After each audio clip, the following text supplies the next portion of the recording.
So এখন আমরা মোটামুটি সব লোড এবং সবকিছু দিয়ে ফেলছি, এখন অ্যানালাইসিসের দিকে আগাবো। সো অ্যানালাইসিসের দিকে আগানোর আগে আরও কিছু কাজ আছে আমাদের। অ্যানালাইসিস করার পরে আসলে আমরা কি চাচ্ছি সেই জিনিসটা আমাদের এখন ডিফাইন করে ফেলতে হবে। যেমন আমরা এই বিল্ডিংটা অ্যানালাইসিস করে যেই জিনিসগুলো মূলত চেক করব সেটা হচ্ছে যে বিল্ডিংয়ের সফট স্টোরি আছে কিনা, অথবা হচ্ছে যে বিল্ডিংয়ের ড্রিফটটা অ্যালোয়েবল লিমিটের মধ্যে আছে কিনা, এরকম আরও অনেকগুলো চেক আছে। সো আমরা মূলত এই দুইটা চেকই ফার্স্টে করব। সো সবচেয়ে গুরুত্বপূর্ণ যেই চেকটা সেটা হচ্ছে সফট স্টোরি। এই সফট স্টোরিটা সাধারণত মাল্টি স্টোরিড বিল্ডিংগুলোতে থাকে।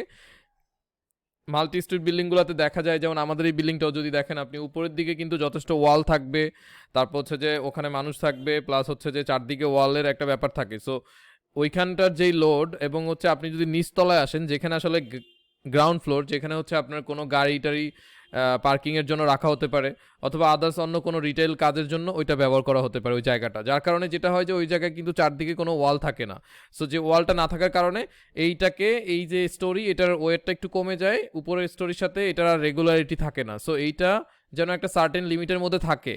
হ্যাঁ, এমন না যে উপরেরটা অনেক ভারী একটা স্টোরি আর তার নিচেরটা অনেক হালকা, তাহলেই কিন্তু আমাদের নিচের স্টোরিটা সফট হয়ে গেলে পরবর্তীতে এই সফট স্টোরির জন্য বিল্ডিংটা কলাপস করতে পারে। কীরকম হয়, যেমন ধরেন উপর থেকে বিল্ডিংটা হচ্ছে যখন আর্থকোয়াক গ্রাউন্ডটা শেকিং করবে, অথবা গ্রাউন্ডে যখন ফোর্স আসবে, কোয়াক লোডটা কাজ করবে, তখন এই বিল্ডিংটা যে লেটারাল যেই ফোর্স, এইটা কিন্তু তখন সে রেসিস্ট করতে পারবে না যখন তার ভিতরে কোনো উইক স্টোরি থাকবে। কি হবে সেটা, উইক স্টোরি ঠিক উপরের অংশটা উইক স্টোরি সহ ভেঙে যাবে, যার কারণে বিল্ডিংটা আর কখনোই ইউজ করা যাবে না, অথবা এটা মারাত্মক কোনো ক্ষতির কারণ হতে পারে, যেটাকে আমরা বলি সফট স্টোরি কলাপস। আপনি যদি ভূমিকম্পের হিস্ট্রি ঘাটেন তাহলে আপনি দেখবেন ম্যাক্সিমাম ক্ষেত্রে সফট স্টোরি কলাপসের কারণে বিল্ডিংটা ভেঙে পড়েছে।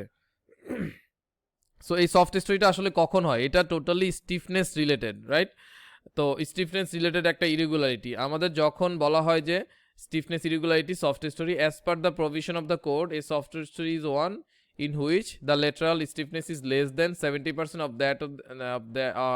that in the story above, or less than 80% of the average lateral stiffness of the story 3 above. So আমাদের BNBC তো সেম জিনিস দেওয়া আছে আমাদের কোডে, এবং ASC 7 to 10 এও সেম কথা বলা আছে। সুতরাং আমরা এটা যখন স্ট্যাট প্রোতে দিব, ইজিলি স্ট্যাট প্রো বলে দিবে যে কোনো সফট স্টোরি নাই, এখন সেই চেকটাই আসলে করব।